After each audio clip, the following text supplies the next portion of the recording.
Audio Jungle.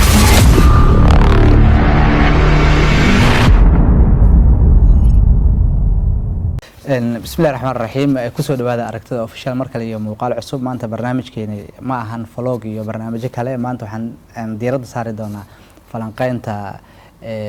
ciyaaraha World Cup ka hadda socda waxaana la jooga maanta martin oo ah Ibrahim Hanuuniye oo kamid ah reporterada waaweyn ee M24 TV gaar ahaan arrimaha dhalinyarada iyo ciyaaraha ayuu falanqeeyaa waa falanqeeyo weyn dhanka ciyaaraha looga dambeeyo Ibrahim kusoo dhawow mar kale iyo aragtida official aad u mahadsan tahay waa ku dhawahay gudoomiye aad baan u salaamayaa bulshada Soomaaliyeed ee ku xiran aragtida official iyo Xasan Shariif ahaan aad baan ugu dhawaa mahadsantiin gruubida laga baxaya waxa loo guurayaa 16 koobka adduunka marka waxaan rabaa inaan nooga hadashid ama noogu warbixin naga siisid gruubyada siday kala ay u kala badiyeen iyo meelaha ay marayaan iyo waxyaalaha la rajaynayo inay yimaadaan haddii aan ku bilaano group A aad u mahadsantiin mar labaad waana ku dhawahay aragtida official aadna waan ugu xiranahay haddaynu dul istaagno groupka A oo ay ku wada jireen xulalka Netherlands xulka Qatar oo martigeliyaasha ahaa Ecuador iyo Senegal groupkaasi wuxuu ahaa group ku bilowday xamaasad oo waliba ciyaaraha ugu quruxda badan ay soo bandhigayeen xulka Ecuador halka Senegal kulankii koowaadba laga adkaaday ciyaarahaas waxa la filayay in xulalka Ecuador iyo Francisco xulka Ecuador iyo Netherlands ay ka soo bixi doonaan groupka balse hase ahaatee wiiska diigu groupkaasi xulka Senegal ayaa dhabaraaday badan iyo dadaal muujiyay kulamadii u dambeysay waxaana sidaas ku soo baxay xulka xulka Netherlands iyo xulka Senegal oo iska soo xaadiriyay wareega 16 sidana waxa ku hadhay xulka Qatar oo noqotay qarankii ugu horeeyay ee martigeliyaal ah ee group stage ku hadhan sidoo kale waxay noqdeen martigeliyaashii ugu horeeyay iyagoo wax dhibco haysanin garoonka dib uga laabtay xulka Ecuadorna waxa lagu xasuusan doonaa inay dadaal badan muujiyeen in ciyaartooygooda Valencia uu 3 gool dhaliyay hase ahaatee kulankii u dambeeyay uu ka maqnaa ay ku hadheen wareegga u dambeeyay xulka Senegal ay reebeen groupka B iyo D iyana Israaci sidoo kale C wallahi ustaadi groupka B hadaynu si dul istaagno waxa hogaaminaya xulka England iyo xulka Wales oo aan England aad uga fogeyn oo ay isku Britain yihiin isku group ay hayeen xulka Mareykanka oo xifaaltan adag ka dhaxeeya dhanka kubadda cagta iyaga iyo Ingiriiska oo isku group ay hayeen xulalkaas markaad qiimeysid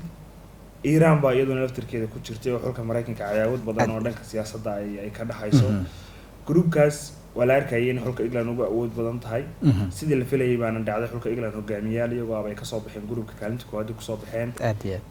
xulka Mareykanka wali aanay ka adkaanin xulka Mareykanka waa ilaa hadda koob adduun xulka Ingiriiska kama badin xulka Mareykanka absolutely ama Mareykanka guuleysanaya ama barbaray ku dhamaanaysa xulka Mareykanka horta uu sii adkaystay scorekiisaas xulka Ingiriiska ka guuleysan bay ay groupka ka soo wada baxeen xulka Iran way hadheen xulka Wales oo hogaaminay Gareth Bale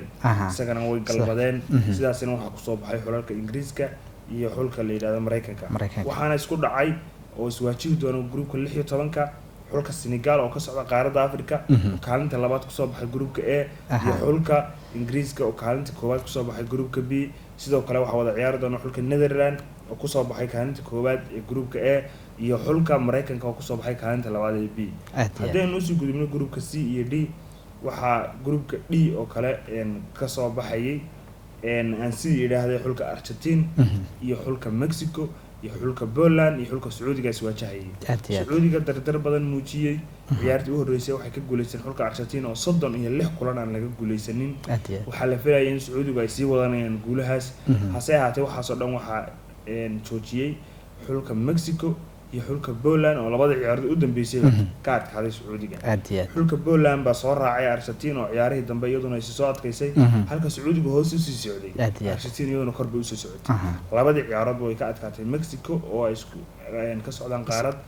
iyo xulka Poland oo hogaaminaya Roberto Lewandowski sidaana waxay ugu soo baxeen groupka 16 inay ku soo baxaan kaalinta koowaad kaalinta labaad waxa isku dhibcan noqday xulalka Poland iyo xulka Mexico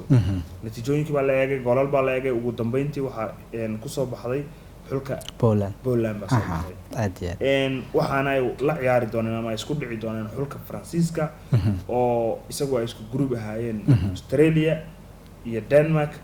iyo Tunisia iyo Denmark way hadheen walow Tunisia ay ciyaartii u dambeysay ka adkaatay Faransiiska oo ay dadaaleen oo dadaal badan muujiyeen haddana Faransiisko wax dhabo may geysaneen guul darrada u dambeysay maadaama labadiisii ciyaarada ugu horeysay uu guuleystay wuxuu ahaa xulkii ugu horeysay ee soo baxa wareegga 16 ku soo baxa wax soo raacay Brazil iyo Portuguese kabacdi wuxuu kala soo raacay Tunis waxaa xasuustay ciyaartoodii xalay waa ciyaartii ugu dheereed oo daqiiqadaha dheeriga ilaa 8 daqiiqo ayaa lagu daray markii ugu dambeysay xitaa gool Faransiiska uu ku bareejiyay oo waxaan arkay markii dambe faarkii la aaday kadib lagu diiday xulka Faransiiska uu dadaalaya sanadka kaalinta koowaad ku soo baxay laakiin se uma muuqdo inuu awood badan yahay sidii sanadkii dhawatay 2018 oo ku guuleystay koobka adduunka walow una xul saa u sii awood badan una ku dhicin oo ay iswaajihi doonaan xulka Poland kaliya Robert Lewandowski hogaaminayo Roberto Lewandowski ninkaas waa nin halyeeya balse koox adag mooto waxaan oran karnaa markaan si guud u qiimeeyno gruubadaas waa gruubo adag oo ay iswaajihi doonaan xulka Faransiiska iyo Poland oo ku soo baxay kaalinta labaad ee gruubka C xulka Argentina waxay ku dhici doonaan xulka Australia oo kaalinta labaad ka soo baxay gruubka D sidaana waxa la rajeynayaa inay hadday soo baxaan Faransiiska iyo Argentina inay mar kale ay dhici doonto ciyaartii adkayd ee la daawan jiray ee Argentina iyo Faransiisku iyadoo la wada xasuusinay sanadkii u dambeysay xulka Argentina waxa ka cirib tiray koobka adduunka Faransiiska ka cirib leegi doonaan Messi iyo asxaabtiisu inay sii socon doonaan Messi inay 16 ku hari doono inuu ku soo khatimi doono koobkiisa adduunka Messi maadaama uu la rajeynayo in uu koobka adduunka ugu dambeeyo sanadkan ma laga yaabaa in uu dadaal dheeri u sameeyo oo dalkiisa koobka isagu wado inuu Argentina ka dajiyo wallahi Messi isaga dadaal uma yara waa ciyaartoyga ugu dadaalka badan ee xulka qaranka Argentina walow caawimo ka helayo ciyaartoyga Angel Di Maria isaguna sidoo kale waqti sanadkiisa u dambeeyay koobka adduunka ciyaaraya xulka Argentina marka taa ay agto waxaad moodaa inay wali saameyntii weeraryahanka lambarka 9 aanay wali haysan lambarka 9 Messi hadda kubadiisii waxay isku soo biyo numberka 10aad kubadda ka soo riixo oo baas tuuro maadaama uu si weynaanayso haddii aadan number 9 aadan haysan oo kubadda marka ka dhex tuurto ku dhalinay haddaan haysan waxa adkaanaysa inaad guulo badan aad gaadho Messi isagu waxa laga yaabaa halkii kulan hadda daawatid 5 kubadood inuu ka dhex tuurayo 5 kubadood hal gool baa la dhalinaya 4 gool waa la dayacaya ama 5 kubadood waa dayacmaya waliba waa ciyaar group stage waxa la filayaa haddii Faransiisko kale kubadda dayacdo kuma dayacayo isagu xulka kale Brazil sidoo kale marka Messi isagu dadaalayaa laakiin se way adag tahay inay sanadkan ay guulal goolal badan mar walba dhaliyaan laakiin se u muuqdaan Argentina waa xul dagaalamaya waa xul aan koobka meel aan ahayn aanay u cadayn